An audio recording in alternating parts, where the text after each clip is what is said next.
Sir मैं कमलप्रीत सिंह हूँ और 70-80-90% उसमें मैदा ही रहता है। मैं क्लास 8 का हूँ और डायबिटीज एक एग्जाम्पल है, हाई ब्लड प्रेशर एक एग्जाम्पल है, कोलेस्ट्रॉल का बढ़ जाना।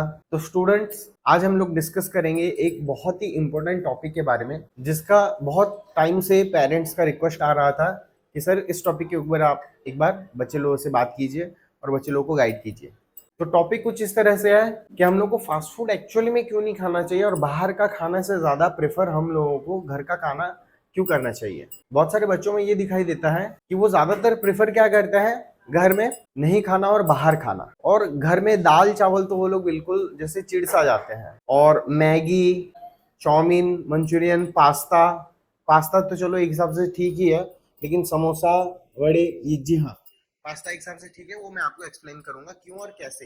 तो बात कुछ इस तरह से आ रहा है कि ये सब चीज आखिर बनता किसमें और बनता कैसे है। अगर हम लोग चाउमीन, मंचूरियन, इन सब चीजों का बात करें, मैगी, इन सब चीजों का बात करें, तो उसके पीछे अगर हम लोग इंग्रेडिएंट्स देखें तो उसमें लिखा रहता है क्लियरली कि ये मैदा से बना है। और मैदा हम लोगों के खाने के लायक बिल्कुल भी नहीं है। वो क्यों, एक बार हम लोग समझते हैं।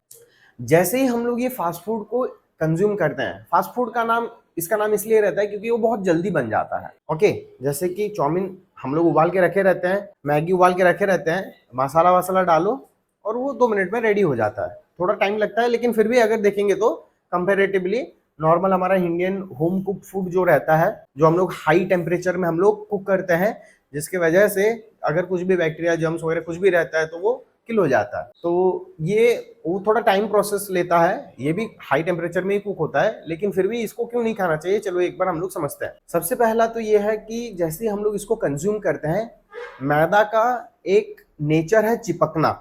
मैदा का नेचर क्या है, चिपकना। तो जैसे ही हम लोग फास्ट फूड कंज्यूम करते हैं, ये हमारे पेट में रहता है, उसके बाद जाके जो हमारे इंटेस्टाइन रहता है, जो हमारे आंते रहते हैं, आंत, तो ये वहां पे चिपकना शुरू हो जाता है। और नॉर्मली कोई से भी चीज को अगर हम लोग बाहर भी छोड़ दें खाने को, तो वो धीरे धीरे देखना वो सड़ना शुरू होता है। क्या होना शुरू होता है, सड़ना शुरू होता है, और बहुत बैड फेंट स्मेल देता है, बहुत गंदा स्मेल देता है। ठीक इसी तरह उसमें बबल्स भी आ जाते हैं, देखना। ओके, और वो बहुत गंदा, बहुत ही ज्यादा गंदा स्मेल देता है। और जब हम लोग फास्ट फूड कंज्यूम करते हैं, मैदा, मोमोज भी क्यों ना हो, जब हम लोग इसको कंज्यूम करते हैं तो ये जाता है हमारे आंतों में, चिपक जाता है, जिसके वजह से धीरे धीरे वो वहीं पे चिपके रह के सड़ना शुरू होता है और हमें बहुत सारा प्रॉब्लम का सामना करना पड़ता है। जैसे कि हो गया gas, bloating. Gas in the sense कैसे, एक बार हम लोग समझते हैं। जब हम लोग फास्ट फूड को कंज्यूम करते हैं और अगर वो हमारे आंतों में चिपक रहा है और वो डाइजेस्ट नहीं हो रहा है और वो बाहर नहीं आ रहा है, तो चिपक के वहां पे ओब्वियसली अगर हम लोग बाहर भी रख रहे हैं तो क्या हो रहा है, गैस फॉर्मेशन हो रहा है। गैस फॉर्मेशन हो रहा है कि नहीं, गैस फॉर्मेशन हो रहा है और वो गंद रहा है। तो अगर हम लोग कुछ खा रहे हैं और वो चिपके रहा है हमारे बॉडी के अंदर, तो वहां पे भी तो गैस फॉर्मेशन होगा, जिसके वजह से हमें ब्लोटिंग होता है और हम लोग बहुत गंदा बू वाला फाट करते हैं, फाड़ देते हैं हम लोग। ओके, जो कि बहुत बैड स्मेल रहता है। और उसका रीजन भी यही है, एसिडिटी होना। आजकल के एज में, मतलब बहुत यंग एज के बच्चे लोगों का एसिडिटी हो रहा है। क्या हो रहा है, एसिडिटी हो रहा है।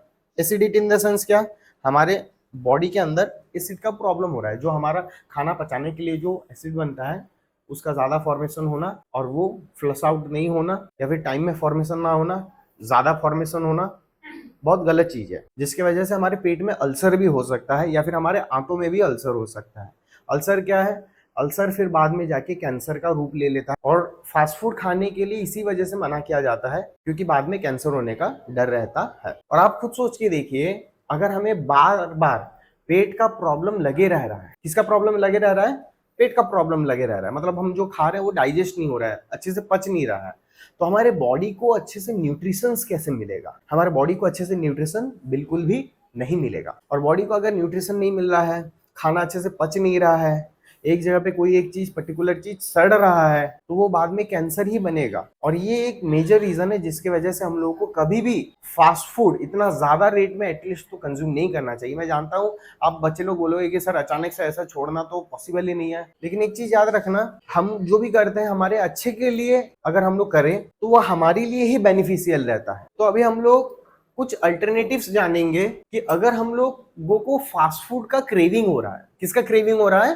फास्ट फूड का क्रेविंग हो रहा है, मतलब मुझे मन कर रहा है कि मैं फास्ट फूड खाऊं, तो उस केस में मैं क्या कर सकता हूं, या फिर पेरेंट्स लोग किस चीज का ध्यान रख सकते हैं। मैं कुछ हेल्दी अल्टरनेटिव्स का आपको एग्जांपल दूंगा और एडवाइस दूंगा। तो ये कुछ हेल्दी अल्टरनेटिव्स रहेंगे जो आप अपने बच्चे लोगों को प्रोवाइड कर सकते हैं, और बच्चे लोग भी अपने पेरेंट्स को बोल सकते हैं कि मम्मी या फिर पापा, मैं मैगी नहीं खाऊंगा, चाउमीन नहीं खाऊंगा, और हम लोग क्या खाएंगे? हम लोग खाएंगे कुछ हेल्दी। तो हेल्दी में हम लोग खा सकते हैं सेमोलिना, मतलब सेवैया, उसका उपमा बना के हम लोग खा सकते हैं, जो कि थोड़ा सा चटपटा हम लोग बना सकते हैं मैगी मसाला डाल के, इट इज पॉसिबल। उसके बाद हम लोग खा सकते हैं पास्ता या फिर सूजी का उपमा। सूजी का उपमा खा सकते हैं। पास्ता क्यों हेल्दी ऑप्शन है, मैं आपको बता रहा हूँ। मार्केट में जब कभी भी आप पास्ता खरीदने जा रहे हो, मेक श्योर कि वो पास्ता मैदा से ना बना हो। एक आता है दुरुम व्हीट या फिर व्हीट सेमोलिना पास्ता, मतलब सूजी से वो पास्ता बनता है, या फिर जो हमारा व्हीट रहता है उससे वो पास्ता बनता है, और वो एक हेल्दियर ऑप्शन है क्योंकि वो मैदा से नहीं बना है। और आपको अगर फास्ट फूड खाने का क्रेविंग है तो आप इन सब चीजों को ऑप्ट कर सकते हो, और पेरेंट्स भी अपने बच्चे लोगों को ये सब चीज प्रोवाइड कर सकते हैं क्योंकि एक हेल्दियर ऑप्शन है जो कि आपको बेनिफिट्स देने वाला है। और एक चीज मैं आप सब लोगों को बताना चाहता हूं कि बाहर समोसा, वड़ा, ये सब चीजों भी ज्यादा कंज्यूम नहीं करना चाहिए, क्योंकि आज के डेट में आप एक बार हार्ट अटैक का रेट चेक कीजिए। अगर इफ पॉसिबल मैं यहाँ पे डेटा डाल दूंगा, आप एक बार हार्ट अटैक का रेट चेक कीजिए। बहुत यंग एज में हार्ट अटैक आ रहा है, तो हार्ट अटैक आता क्यों है? हमारी वेन्स एंड आर्टरीज कहाँ से फ्लो करता है? ब्लड को कहाँ पे पहुंचाते हैं? हार्ट तक पहुंचाते हैं। हमारा हार्ट ब्लड पंप करते रहता है। तो जो हमारा वड़ा खाते हैं, समोसा खाते हैं, ये जो तेल में हम लोग तलते हैं, बाहर दुकान में हम लोग देख रहे हैं कि जो तेल में ये तला जाता है, ये पर्टिकुलर तेल को बार बार यूज करते रहते हैं। सबसे पहला बात तो रिफाइंड ऑयल खाना ही नहीं चाहिए, उसके अल्टरनेटिव में हम लोगों को सरसों का तेल खाना चाहिए, और इफ पॉसिबल कोल्ड प्रेस सरसों का तेल खाना चाहिए। कोल्ड प्रेस मतलब क्या? नेचुरल मेथड से पीस के उसको निकाला जाता है उस तेल को, दैट इज कोल्ड प्रेस। और रिफाइंड ऑयल जो रहता है उसको हाई टेम्परेचर में तपाया जाता है ताकि उसका कलर ट्रांसपेरेंट दिखे, आंखों को अच्छा दिखे। हर आंखों को अच्छा दिखने वाला चीज इंसान को अट्रैक्ट तो करता है, लेकिन वो सेहत के लिए अच्छा हो ये जरूरी नहीं। तो ये बात तो है। तो ऐसे ही जो हम लोग ऑयल से कुक करते हैं, वो सबसे पहला तो रिफाइंड ऑयल होना नहीं चाहिए, लेकिन फिर भी अगर हम लोग रिफाइंड ऑयल को खा रहे हैं उसको 2 बार से ज्यादा यूज नहीं करना चाहिए, और मेरी मानो तो एक ही बार यूज करना चाहिए। तो बात यहाँ पे आ जाता है, आप लोग देखे होंगे कि वो जो ऑयल में वो लोग तलते रहते हैं, वो ऑयल बहुत ही ज्यादा डार्क दिखता है। बहुत ही ज्यादा क्या दिखता है? डार्क दिखता है। उसके साथ बहुत ही ज्यादा थिक दिखता है। बार बार तेल को यूज करने की वजह से वो कन्वर्ट हो जाता है ट्रांस फैट में। किसमें कन्वर्ट हो जाता है?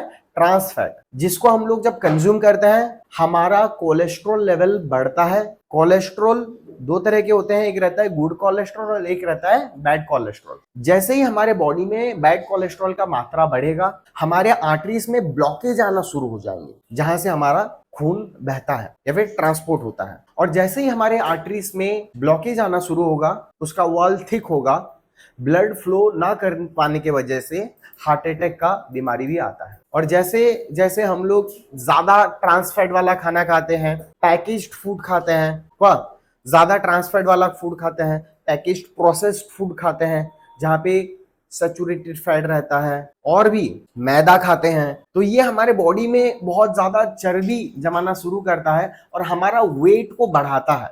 हमारा वेट को बढ़ाता है, और हमारे वेट को बढ़ाने के वजह से हम लोग ओबेस कैटेगरी में चले जाते हैं। मतलब क्या? ओवरवेट कैटेगरी में चले जाते हैं। और ओवरवेट कैटेगरी में जाने के बाद बहुत सारा प्रॉब्लम, हेल्थ इशू हमें यंग एज से दिखाई देना शुरू होता है। डायबिटीज एक एग्जाम्पल है, हाई ब्लड प्रेशर एक एग्जाम्पल है, कोलेस्ट्रॉल का बढ़ जाना, ये बहुत सारे नेगेटिव चीजें हैं, एडवर्स चीजें हैं जो कि हमें बहुत ही एडवर्सली अफेक्ट करता है, और एक तरीके से स्लो पॉइजन की तरह हमारी बॉडी में काम करता है। हम लोग कभी भी शांति से जी नहीं पाते, हमेशा मेडिसिन का सहारा लेना पड़ जाता है। तो इसी वजह से मैं आप सब लोग को रिक्वेस्ट करूंगा, घर का बनाया हुआ हेल्दी खाना को प्रेफर करें, पेरेंट्स का बात माने, क्योंकि घर में जो खाना बनाया जा रहा है वो न्यूट्रिशन से भरा रहता है।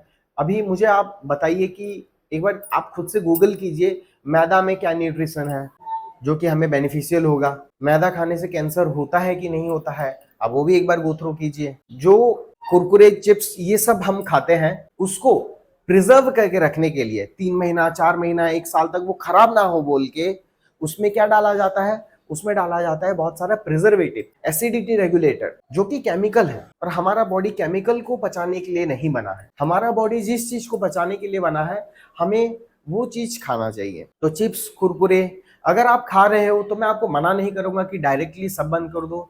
जो बच्चा ये वीडियो देख के समझ गया होगा, और आप लोग जो सामने बैठे हो अगर आप लोग भी समझ गए होगे, तो प्लीज एक तो पूरा कंप्लीटली ही बंद कर दो, या फिर अगर भी क्रेविंग हो रहा है, दाल चावल ये सब खाते टाइम थोड़ा थोड़ा आप खा सकते हो। खाली पेट डायरेक्ट चिप्स, कुरकुरे ये सब खाना बिल्कुल भी सही नहीं है। ये मेरा आपका रिक्वेस्ट रहेगा। अगर भी आपको क्रेविंग्स हो रहा है, थोड़ा थोड़ा खाने का मन कर रहा है, तो आप खा सकते हो, लेकिन खाने के दौरान वो भी बहुत कम और थोड़ा थोड़ा। तो अभी मैं बच्चे लोग को रिक्वेस्ट करूंगा, अगर किसी स्टूडेंट के मन में कोई डाउट है तो वो डायरेक्टली कैमरा के सामने आके मुझे क्वेश्चन पूछ सकता है, ताकि हमारा ऑडियंस को उसका आंसर भी मिल सके। Yes please. तो सबसे पहले क्वेश्चन पूछने से पहले हम लोग आपका नाम जानना चाहते हैं। मेरा नाम तो सवंत प्रधान है। और आप कौन से क्लास में और कौन से स्कूल में पढ़ते हो? मैं क्लास 8 का हूँ और विकास मेन कैंपस में पढ़ता हूँ। Okay, got it.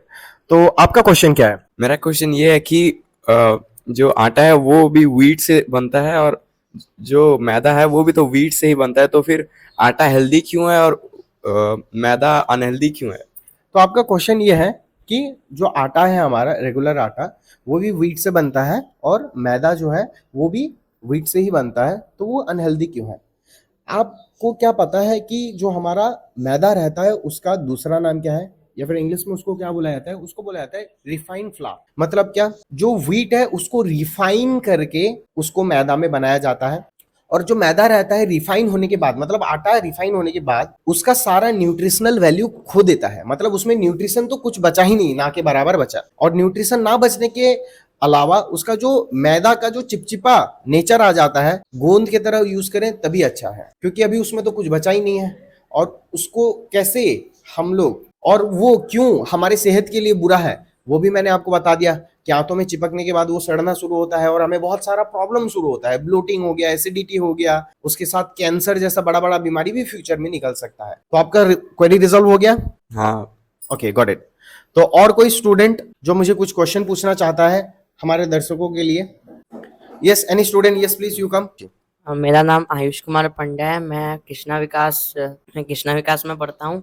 और मेरा डाउट ये है कि हमें आटा जो आटा का मैगी या पास्ता होता है वो हमें कंज्यूम करना चाहिए क्या? ओके, आटे का तो पास्ता मैं बता दिया कि हम लोग को व्हीट पास्ता खाना चाहिए। तो अभी क्वेश्चन आया कि हम लोग को आटा नूडल्स खाना चाहिए कि नहीं। तो सबसे पहला बात तो ये है कि आटा नूडल्स सिर्फ और सिर्फ नाम है। आप एक बार खुद सोच के देखिए, जो चीज अच्छे से चिपकेगा नहीं उससे हम लोग नूडल्स बनाएंगे कैसे? आप कोई से भी आटा नूडल्स का पैकेट पकड़िए, उसको पलटिए और उसके पीछे आटा का कंटेंट देखिए और उसके बाद मैदा का कंटेंट देखिए। हम लोग आटा नूडल्स में भी देखते हैं 10, 20 या फिर 30% ही आटा रहता है और बाकी का 70, 80, 90% उसमें मैदा ही रहता है। इवन इफ आटा का जो बिस्किट भी रहता है, आटा बिस्किट जो रहता है, उसका भी पैकेट के पीछे आप इंग्रेडिएंट्स देखेंगे तो वहां पे ज्यादातर रहता है मैदा और 10-20% रहता है आटा। तो इसी वजह से हम लोग कुछ भी कंज्यूम कर रहे हैं तो उसके पीछे वो किस चीज से बना है, उसके न्यूट्रिशन वैल्यू क्या है, वो हमें चेक करते रहना चाहिए। और वहां पे न्यूट्रिशन भी रहता है, जैसे कि हो गया आपको कार्बोहाइड्रेट कितना मिल रहा है, फैट कितना मिल रहा है, प्रोटीन मिल रहा है कितना। ओके, ये सब भी वहां पे लिखा रहता है। ओके, ठीक। एनीबडी एल्स जो क्वेश्चन पूछना चाहता है? कोई दूसरा? सम्राट, यस यू प्लीज कम। तो आपका नाम और कौन से स्कूल से हो? मेरा नाम सम्राट महापात्र है। मैं सरस्वती शिशु विद्या मंदिर हिंदी विभाग। सर, वो जंक फूड जो हम बाजार से आसानी से खरीद के खा पाते हैं, वो क्या हम घर में बना के खा सकते हैं?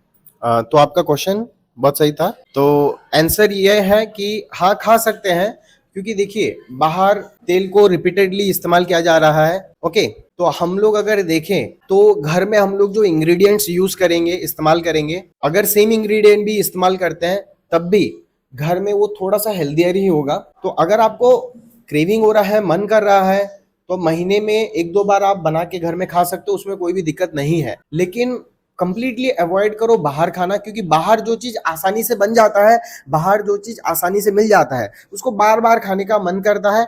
और हम लोग कभी कभी तो हफ्ते में 2-3 बार भी खा लेते हैं, या फिर कुछ कुछ बच्चे हैं जो कि 7 दिन भी खा लेते हैं। तो उससे तो बेटर ये है कि हम लोग अगर महीने में 1-2 बार खाते हैं। Yes sir, thank you. Most welcome. Anybody else?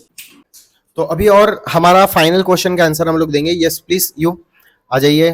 तो आपका नाम और कौन से स्कूल से हो आप? सर मैं कमलप्रीत सिंह हूँ और मैं विकास फर्स्ट में पढ़ता हूँ। ओके, तो आपका क्वेश्चन क्या है? सर कि जैसे कोल्ड ड्रिंक्स, अभी गर्मी आ रही है तो कोल्ड ड्रिंक्स के बारे में आप बोले नहीं। Okay, got it. तो मैं कोल्ड ड्रिंक्स के बारे में भी आपको बता रहा हूँ। कोल्ड ड्रिंक्स हमें क्यों कंज्यूम नहीं करना चाहिए। सबसे पहले तो कोल्ड ड्रिंक्स में शुगर होता है और वो सोडा भी उसमें होता है, मतलब क्या, कार्बोनेटेड ड्रिंक रहता है कोल्ड ड्रिंक्स ज्यादातर, जो बच्चे लोग पीने के लिए पसंद करते हैं। और कार्बोनेटेड ड्रिंक ही हमें ज्यादातर पसंद होता है पीने के लिए। इसमें शुगर का परसेंटेज बहुत ज्यादा होने की वजह से, और कलर्स भी मिले रहते हैं। देखना आप, एक आ रहा है हमारा स्टिंग, ये सब चीज तो बिल्कुल जहर ही है एक हिसाब से मैं बोलूंगा। तो शुगर कंटेंट ज्यादा होने की वजह से और कलर मिलाए जाने की वजह से ये हमारे बॉडी के अंदर जब जाता है, ये भी हमें कैंसर कॉज कर सकता है। उसके साथ साथ डायबिटीज होना, वेट गेन होना और हमारी किडनी में गलत असर डालना, प्रेशर डालना, ये सब चीजें हम लोग भुगत सकते हैं। तो इसी वजह से हम लोगों को ये भी ध्यान रखना चाहिए कि हम लोग कोल्ड ड्रिंक्स भी कम से कम यूज करें। और अभी मैं कोल्ड ड्रिंक्स का भी एक हेल्दी अल्टरनेटिव बताने जा रहा हूं, और वो हेल्दी अल्टरनेटिव है, आप नींबू पानी पी सकते हैं कम चीनी डाल के, गुड़ का इस्तेमाल कर सकते हैं आप, चीनी की जगह आप गुड़ का इस्तेमाल कर सकते हैं। उसके साथ ही आप इस्तेमाल कर सकते हैं गन्ने का जूस, ये भी आप कंज्यूम कर सकते हैं, जो कि उतना कम प्राइस में बहुत ही अच्छा एक हेल्दी अल्टरनेटिव हो सकता है। और घर का पानी जितना ज्यादा से ज्यादा, वेरी गुड, घर का पानी हम लोग जितना ज्यादा से ज्यादा कंज्यूम करें उतना अच्छा रहता है वो हमारे लिए। तो इतना कह के मैं अभी हमारा जो सेशन है उसको मैं कंप्लीट कर रहा हूँ। और अगर आपको या फिर पेरेंट्स को ऐसा वीडियो ज्यादा से ज्यादा चाहिए तो आप हमें डीएम कर सकते हैं, कमेंट बॉक्स में बता सकते हैं आपको कौन से टॉपिक के ऊपर वीडियो चाहिए। तो थैंक यू सो मच। इस वीडियो को ज्यादा से ज्यादा लाइक करें, सब्सक्राइब करें और शेयर करें अपने दोस्त लोगों के साथ।